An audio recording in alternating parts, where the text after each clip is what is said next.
Hey there, this is Shruti from digitalempires.co, and on this channel I share my tips on how to grow your audience and income online. Now there are many reasons why you might not be growing on Pinterest. The first reason why you might not be growing on Pinterest is because your profile is invisible. Now most people use and tend to think of Pinterest as a social media platform, whereas they should be thinking of it as a search engine.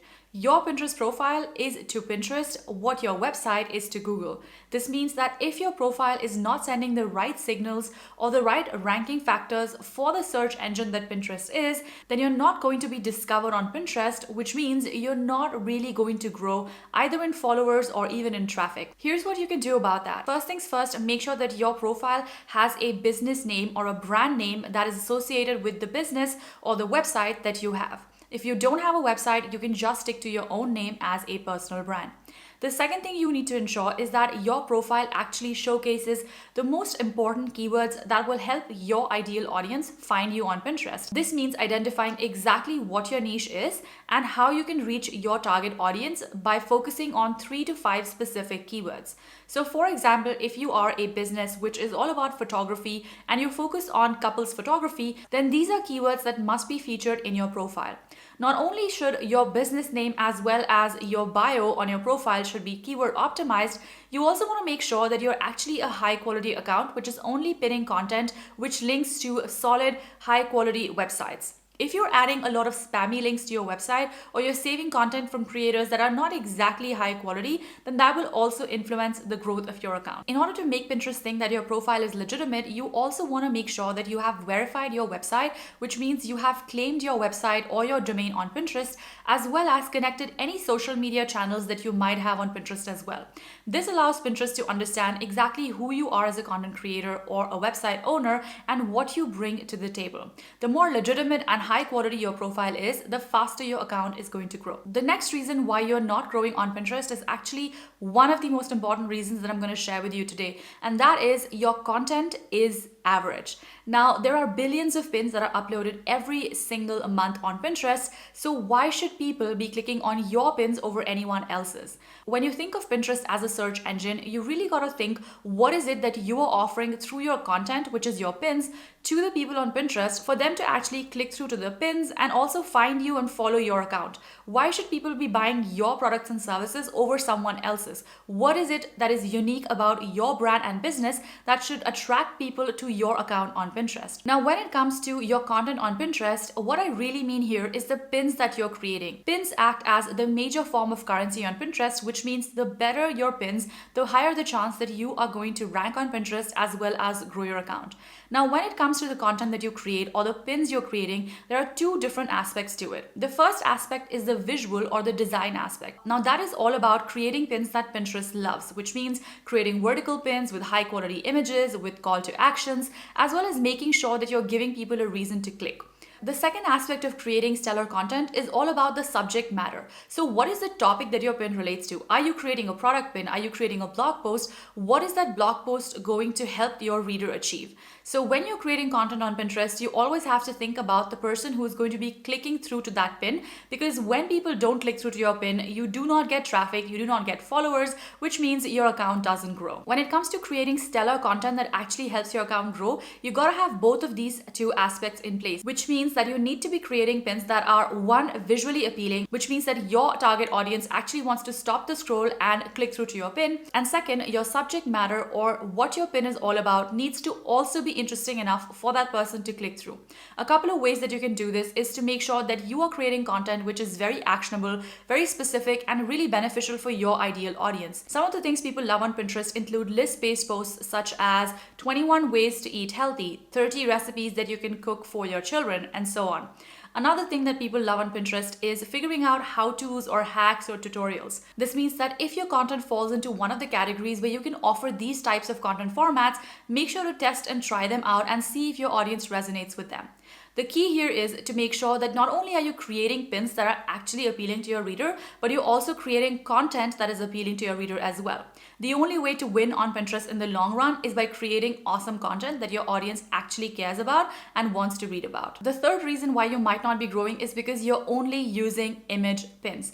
Now, image pins are pretty much the standard pins that you must have seen across Pinterest, which is just a basic graphic which you can click through and it takes you somewhere on the internet. However, since the last few years, Pinterest has released video pins and is now heavily pushing content which actually falls in this category. Now, one of the reasons why Pinterest is doing that, it is because they want their users to stay longer on the platform and actually engage within the platform. Now, when Pinterest is figuring out whether or not to put your profile as a high quality profile and to push it out to more people on the platform, it's looking at how many people are engaging with your content. There can be various types of engagement on the platform, including link clicks, impressions, close-ups, saves, as well as video plays. And when you upload video pins, you also allow Pinterest to believe that you are keeping users on the platform engaged, which means that they should be showing your content to a wider audience and putting it out to more people. Now, there are so many different types of content formats that you can experiment with on Pinterest besides just the image pins and the video pins. You also have story pins, which is in beta right now, which you may or may not have access to. But other than that, you can also be creating product pins where you tag your products. You can be creating carousel pins where you have more than one pin on the particular pin format. So you can showcase multiple photos of the same pin so as to engage your users a bit more. The idea here is not to stick to just one content format because that limits your reach and your audience. Now, agree that video pins and story pins don't necessarily help you bring a lot of traffic because it's a little bit harder to click through and find the website in these formats. However, what they do is they expand your reach and the amount of people you're reaching on Pinterest, which means you're going to get more followers in the long run. Once you have more followers, you have more impressions of your existing pins, which means you have more traffic in the long run.